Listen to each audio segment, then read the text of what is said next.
Good afternoon, ladies and gentlemen. Welcome to the Diversion Authority Finance Committee meeting for July 27th. First order of business is to call to order and to call the roll. Don, please. Mayor Dardis. Here. Dr. Mahoney. Here. Mr. Peterson. I'm here. Mr. Jacobson. Here. Ms. Johnson. Here. Mr. Redlinger. Here. Mr. Steen. Here. Mr. Pepcorn. Here. Mayor Carlson. Here. Mr. Reeds. Here. Ms. Madriga. Here. Mr. Sprague. Here. A quorum is present. Thank you, Don. Item number 2 is to approve the minutes of June 22nd, 2022. They are in your packets that have been distributed and are on page 3 of the packet. So moved. Thank you, Mayor. Is there a second, please? Second. Second by Mr. Peterson. It's been moved and seconded to approve the minutes of June 22nd, 2022 as presented. All those in favor, please signify by saying aye. Aye. Aye. Opposed? Motion carried. Number 3 on the agenda is to approve the order of the agenda. So moved. Second. Thank you, Mayor. Thank you, Mayor. It's been moved and seconded to approve the order of the agenda. All those in favor, please signify by saying aye. Aye. Opposed? Motion carried.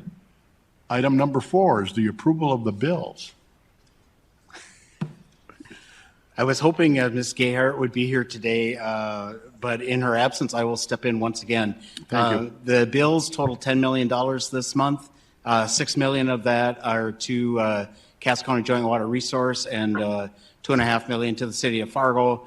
The balance to the normal vendors that we have in the past. Any questions on the bills as presented? Where is the Cass County work being done? It says the Cass County did a reshaping on something. Is that bypass of the inlet? Joel, do you know? That's 16. Item 3.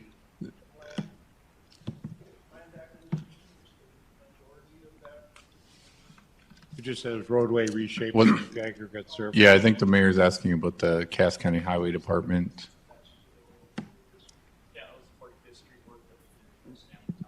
Okay. Okay. Just curious where you're building.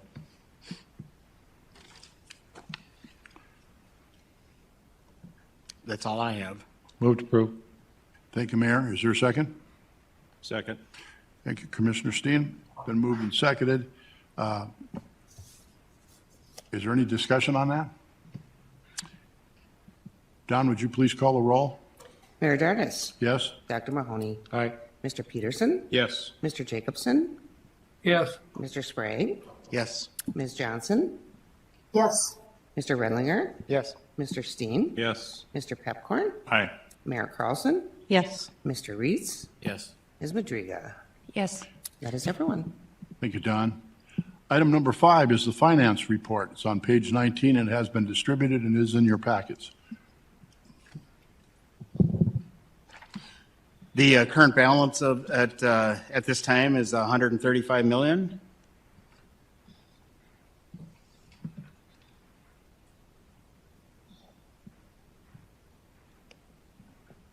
If you have any questions, Are you going to leave us speechless or? just leave you. Yeah. I can introduce Ms. Gayhart right now. That's better. It was 103 or 106 last month, so that's good. Going up. That's a good Are thing. there any questions? Committee? And maybe take this time to introduce Ms. Gayhart. She's the new finance director replacing Kent Costin. So she'll take over for these meetings. I won't be coming anymore. Just like that. Good afternoon and welcome. Thank you. Thank you, sir. All those in favor of approving the financial report? Do I have a motion first? I do So have a moved. motion. Oh, yes. Mayor Mahoney moves. Is there a second? Second. Mayor Carlson seconds. Been moved and seconded to approve the finance report as presented. All those in favor, please signify by saying aye. Aye. Opposed? Motion carried. Item number 6 is the Executive Director's Financial Report. Mr. Paulson. Thank you, Mr. Chair and members of the board. I'll draw your attention to the annual revenue status for this month. Another 7.3 million for a total year-to-date of 59 million. You can compare that there with our 2022 approved cash budget. Again, some of these revenues are reimbursement revenues that come in as we have expenses. Other are pay-as-you-go with the City of Fargo sales tax and the Cass County sales tax. So nothing out of the ordinary, pretty typical, compared to the last few months, but certainly could answer any questions if you have any. I noticed on your first, there, thank you, on your sale of assets, last month it was reported how many millions of dollars of land that we own that we don't need for the diversion. What is the process, or when is the timeline that we'll start selling some of those assets?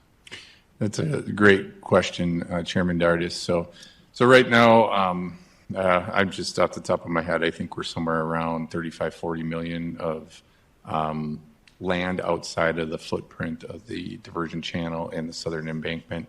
A lot of those properties we are currently using with negotiations for property owners where we still need property. And so we are hesitant to deem them asset lands, which would then start the process of the asset land policy. So for the time being, we're continuing to consider them as project lands that we can use to negotiate with landowners that we are currently working with to acquire land for the footprint. And we've been getting a lot of great feedback from being able to use some of the property that we own outside the right-of-way in order to trade or make transactions that way. So it's a great tool for our lands program to be able to utilize. There's also land that's directly adjacent to the channel that as we see more and more of the developer's work plan, we can deem some of that as asset land and dispose of it. But we're still waiting on some of those specifics, because if we own land and it could help the developer to gain more efficiencies in their construction practices in a certain area, we would make that available to them and try to realize some sort of a savings or a credit back that way. So I would say, for the time being, in the immediate future, we'll continue to hold on to the land that we have outside of the right-of-way footprint. And of course, if dynamics change, we'll let the committee know. But it is, a revenue generating for us right now, as we do have leases on all these properties. And you can see some of that revenue generation coming in. Minute in comparison to the rest of our revenues, but still it's a cost positive or cost negative thing for us. So Thank you. yeah. Please continue. All right. I'll move to the level 1 status here. Very typical from the last few months here. You can see a majority of our expenses are in the lands and impacted property mitigation category. We are now sitting at cost to date this year of 19 million. We'll continue to see that rise. There's a number of property settlements that we're going through eminent domain that our lands program we're able to bring to the Cass County Joint Board tomorrow. So again, you're going to continue to see in the months ahead that number continue to rise. I think we're probably tracking to be pretty close to that 77 million by the end of the year. So I just want to give some congratulations to our lands program. They've been really doing a lot of great work lately. And then the other categories here, you can see the River Stage 37, that's the City of Fargo projects that are ongoing. I believe those are progressing very well, Mayor, if I'm not mistaken. And then, of course, the remaining would be more of the soft costs, and then the third-party MOU mitigation. Those are utility relocates that are ongoing in preparation for both the southern embankment and the channel construction. So, I don't know if I necessarily need to dig into the level 2 detail unless there's any specific questions on this, since it's so similar to the last few months. Committee have any questions? Mayor? Joe, I know the sales tax has been going ahead of predictions of what we had. Where is that reflected in your reports? Yeah, so on the, Paul, if you could go back to the revenue page.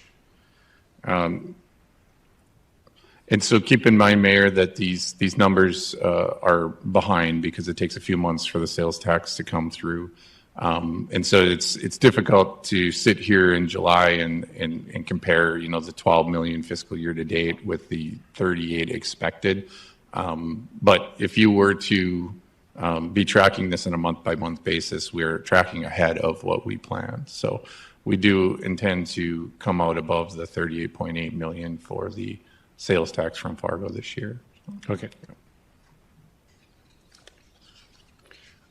Paul, if you could go back to just the level 2 overall stats. Thank you very much. So again, this is kind of a newer sheet that we have that shows all of our different financing instruments, and it shows cost to date, balance remaining for the overall program. And so I just want to make a couple notes here. You can see our total cost to date at the 812 million versus the 2.098, which we're tracking against at the program level. And then you can see fiscal year to date, 38 million expended of our anticipated 194 million cash budget. So things are looking good. Nothing out of the ordinary, but certainly open for questions if anybody has any. Questions from anyone?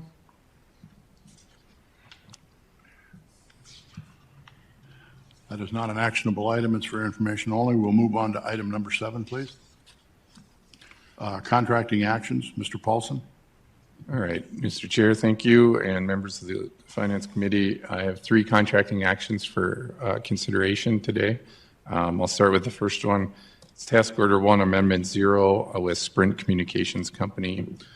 This is a task order for the removal and relocation of a large fiber optic line. This is a pretty major line. It's a coast-to-coast line. It does have a DoD contract on it, so it only shuts down every 2 years.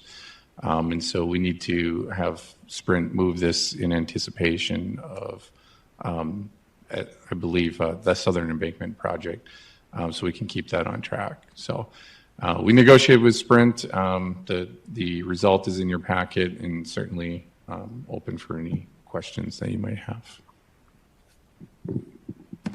Questions, anyone?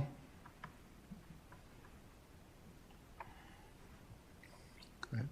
All right, thank you, Mr. Chair. So the second contracting action is Change Order 1 for Work Package 50F. And this is our property demolition contract that we have with Schmidt & Sons. They're currently moving a number of houses out of the upstream mitigation area. This pertains to 2 homes that were planned to be moved, were sold basically by the contractor.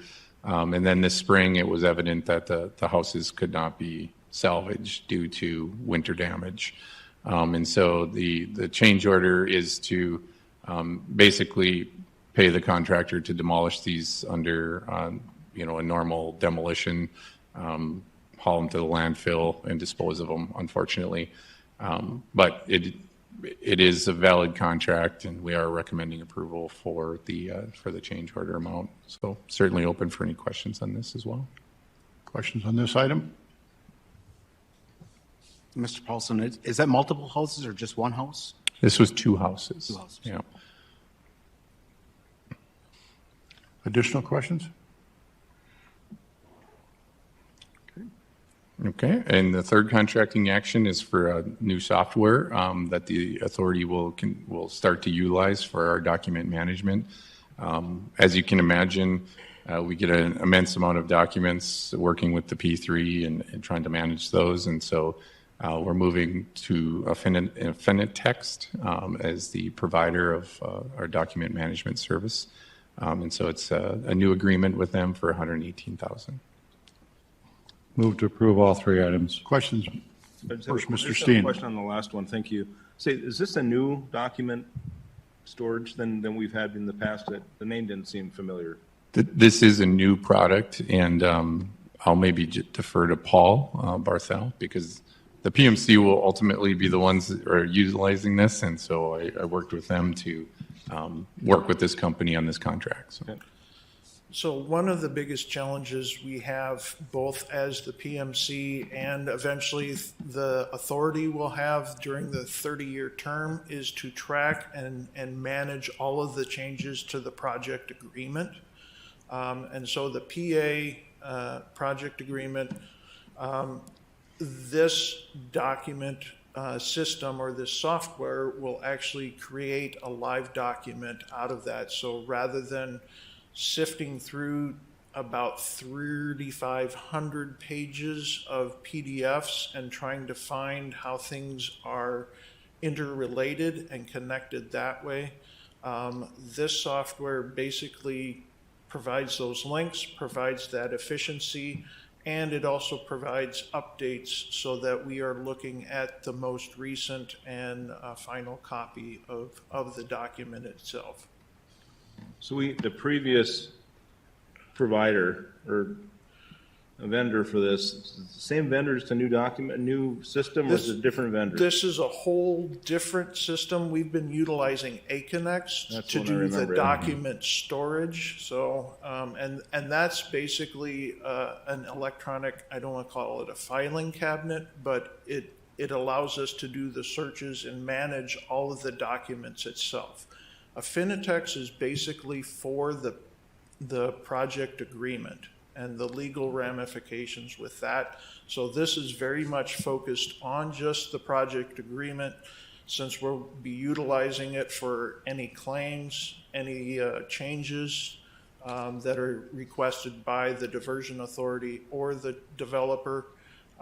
So we need to track those changes, make sure that everything is tied back up and tied together once it's through. And then once we get through construction and we get to the operation and maintenance period, that 30-year term of the P3, it'll be utilized by the authority during that time frame to enforce the project agreement, to make sure that any changes during that time are also included in here. Thanks. Additional questions? Mr. Peterson? Not that this probably matters, but the summary budget allocation has the estimated cost and the budget allocated the same. It looks like the preliminary estimate was lower.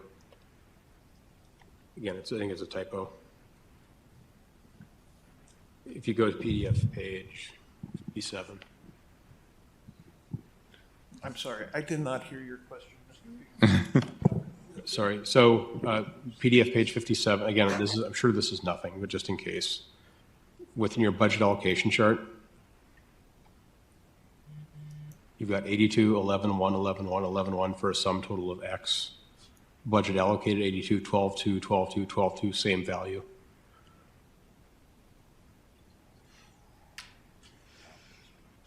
And I'm guessing it's the 18,630 because that's what you have here, and that's you have your in your chart too. Yep. So I'm sure it's just a typo, but Yeah, you are correct, that is a typo. okay. This is the correct amount of the contract. Okay, then the follow-up question, which is what led me to this question, looking at this chart. Is there any ongoing software? Are we going to need the product after the project is complete? And is there any software licensing fees we have to talk about in the future? Like, are we committing to $12,000 a year for the next, perpetuity? Pretty much, Oh, yes. okay, Yeah.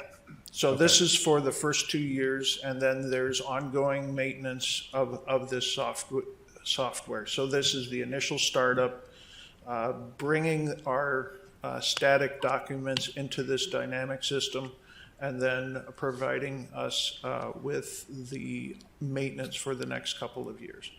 but beyond that though? Beyond that, it will be up to the authority and staff and the committees to renew if they find value in it. So Okay. we didn't want to tie this to a long-term contract, a 30-year contract. Yep, thank you. That's but exactly why I'm we- asking, to see what we're Yeah, committed to. so we needed to at least get a couple, 3 years into it to make sure that it was doing what we hope it will do. Okay, thank you, Mr. Chair. Additional questions? Okay, we'll go back to all three of these items. It's a pleasure of the committee if you want to take them one by one or all at once. Is there any other discussion on any of these We items? move to approve all three motions.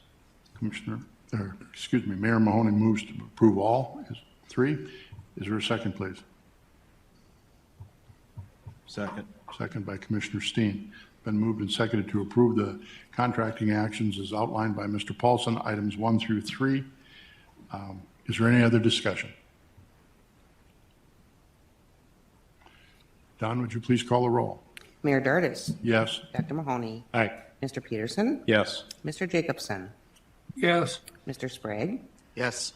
Ms. Johnson. yes, Mr. Redlinger. Yes. Mr. Steen. Yes. Mr. Pepcorn. Aye. Mayor Carlson. Yes. Mr. Reitz. Yes. Ms. Madriga. Yes. That is everyone. Thank you, Don. Next order of business is the board approval of any 2022 cash budget changes. We have nothing for approval, Mr. Paulson? Nothing to report. All right, very good. Moving on to item number 8, other business. An update, City of Fargo work plan for projects bid in 2022. We'll call on Chris Bacagard for that. It's on page 58 of your packet.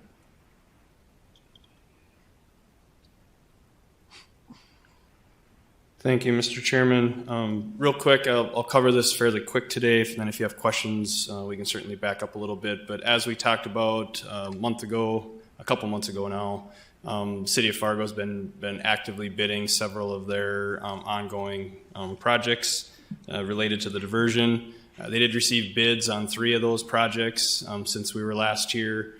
2 of the 3 bids came in as we anticipated. One of them, however, came in slightly over what the engineer's estimate was, to the point where we basically used up all of our construction contingency in the bid phase. So we're here today asking for a small incremental add to the contingency for the project to allow the city to do their normal contract administration. That was for the lift station projects. As you'll see, the FM 22-C1, we're asking for $375,000 increase to that work plan. And then in addition to that, the city also has one more project that they're working on, more of a maintenance project related to South University Drive. There's been some erosion along the riverbank. That's been a concern for one of the flood walls that's built along University Drive.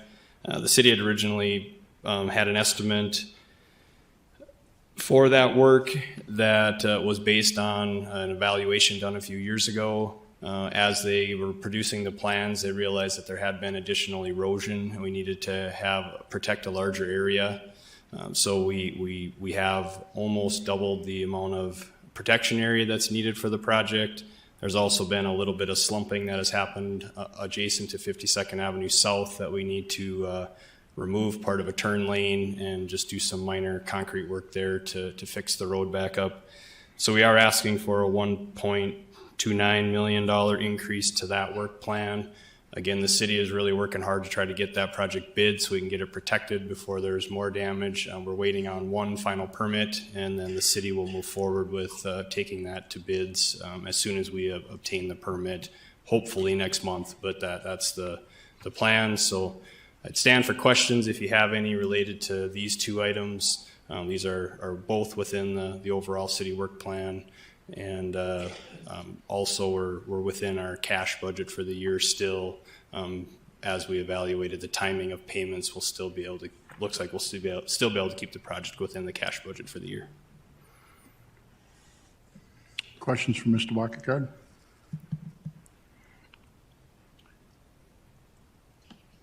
So with the supply chain issues that we have and workforce issues that they have, are the engineers that are involved in all these projects, are they going back? Are you reevaluating that as to what our estimated values of some of these improvements are for the rest of 2022, so we're not caught off guard?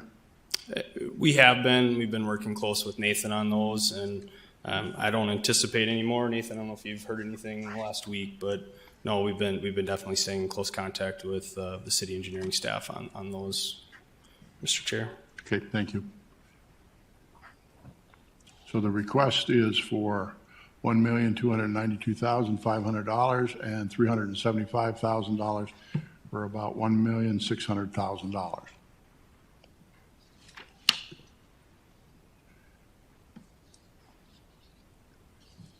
We do need a motion. Question. Please, So Mr. this is Steen. strictly a increase in the budget. This is the budget adjustment, right? You said you used up all the contingency. This is part of the overall city work plan, so it's still contained within our overall budget. We're just asking for an increase to this individual project allocation. And these are the net dollars, because a number of the other bids came in below, so this is the net Yes, increase that we this need? is a net increase. We did, if you remember, 2 months ago, we had made adjustments to the project. We had actually decreased a couple of the overall work plan budgets for the city. So now we've gone back through and we've netted that back in. So we're netting about $700,000 increase to the current work plan budgets for the projects. But again, still encapsulated within the overall city budget for the overall comprehensive work plan. So there's not a budget amendment that we need for this because it's still contained within the city's overall plan. This question, it seemed to me a meeting or so ago, we approved something where within the overall budget, if these projects just kind of wavered a little bit, as long as within the overall budget, we didn't have to address these. Yes. So why are we addressing these? Okay, so what the resolution allowed is for us to work within a 10% contingency on the project budgets. So 2 months ago, we came in and we adjusted the estimates back to within the resolution that we agreed to with the city of Fargo. So this one project came in right at the engineer's estimate plus the 10% contingency. So we're just asking for a small amount of contingency back for the city to administer the contract. If there's any minor change orders or changes that we have the ability for them to administer that without having to bring those back here. So we slightly exceeded what we had in the resolution. So we just want to make sure we're staying within what we agreed to with the city. All right.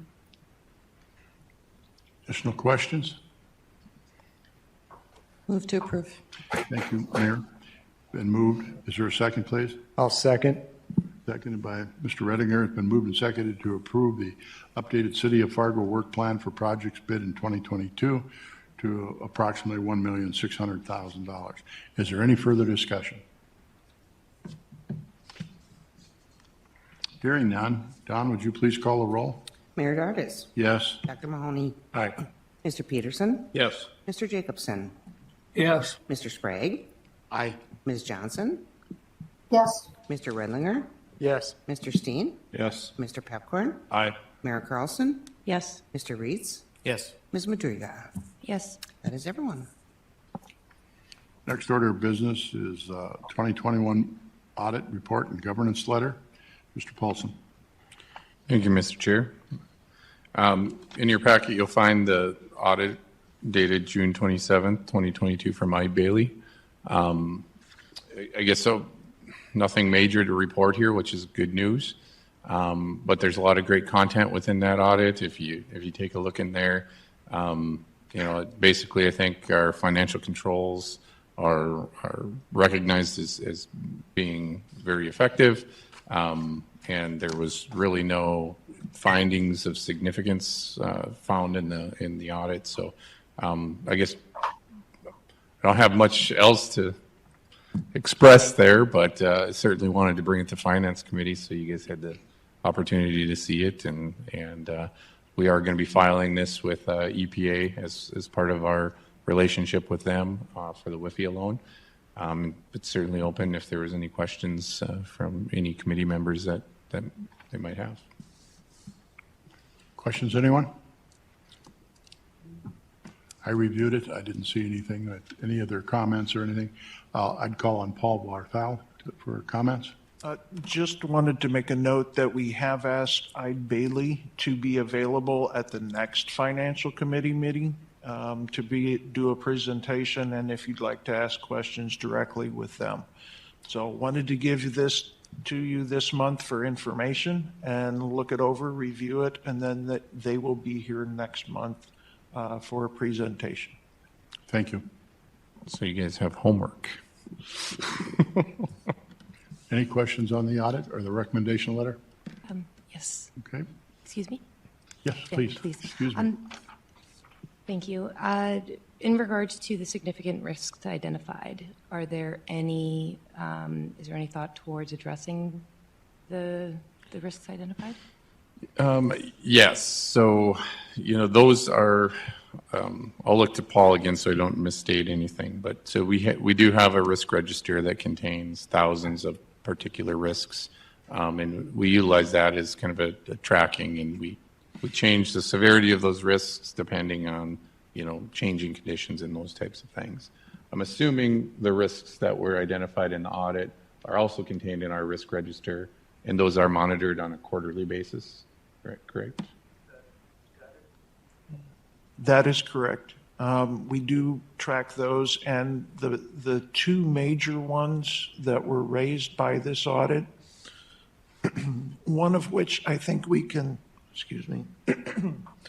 one of which I think we can actually mitigate in the next year or two through actions by this committee. It has to do with the difference between the repayment and the 30 versus 60 days for payment between the City of Fargo system and what the Diversion Authority is doing. That was one item that was found.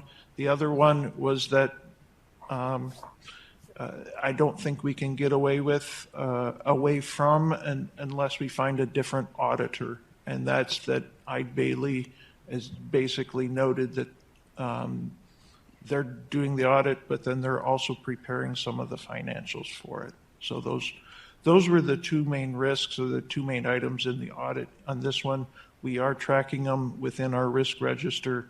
And like I said, I think we could probably mitigate one of those risks once we get through the State Water Commission funds, and then we can be able to turn our payments back around outside of the State Water Commission funds. Thank you. Anyone else? This is an informational item only. Moving on to item C, Burlington Northern Santa Fe Preliminary Engineering Agreement Amendment Number 1. It's on page 97 of the packet, and we'll call on Mr. Shockley. Thank you, Mr. Chair, members of the Finance Committee. Before you, you have a preliminary engineering service agreement before the Diversion Authority and BNSF. You may be asking, why is this needed? The project, both the diversion channel and the southern embankment across the Burlington Northern or BNSF right-of-way in different areas, specifically on the diversion channel along Highway 81. There's a set of tracks, and then running north or running east-west, there's also a set of tracks that are just north of County Highway, Cass County Highway 10. And then there's also a set of tracks that are close to Highway 75, all of which need to be either raised, bridges, etc. Historically, BNSF has typically hired a third-party consultant to do the review of submittals by a party looking to relocate tracks and other items. Instead, they're proposing to dedicate one individual person and hire that person just to work with our project. So the advantage to our project is a cost savings in that we're not having them pay an outside consultant to do the work, and also a single point of contact, which, given the scope of the number of rail crossings and the amount of work that we'll be asking them to do over the next 2 years, is it's a good step, very positive for the authority to have that single point of contact. We're hopeful that it will speed up response times for BNSF, and if there's an issue, whether RVA is having an issue, whether the Corps is having an issue, or whether the Diversion Authority is having an issue, there's one point of contact with BNSF. And so this agreement is between the authority and BNSF authorizing the payment of that work, and can answer any other questions. Pretty straightforward, very positive development. I understand that we stand for the expense, but do they hire the project engineer? Is it an employee of BNSF, or do we hire? I'm going to defer on specific technical items to Paul. My understanding is this is an employee of BNSF. And so they know the internal workings and can do the internal coordination for us. Very good, thank you. Any questions for Mr. Shockley?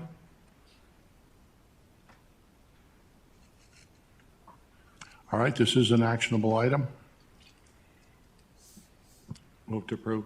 Thank you, Mayor. Is there a second, please? Jacobson, second. Thank you, Dan. It's been moved and seconded to approve the BNSF Preliminary Engineering Agreement Amendment 1 as presented by Mr. Shockley. It's in the packet on page 97. Is there any discussion?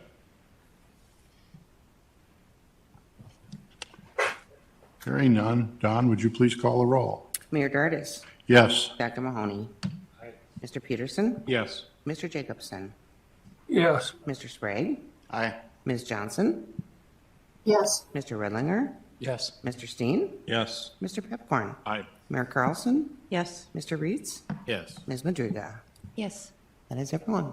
Thank you, Don. Motion carries. Item number 9 is our next Finance Committee meeting will be August 24th. And with that, does anybody from the Finance Committee have any business they'd like to bring forward? If that, stand adjourned.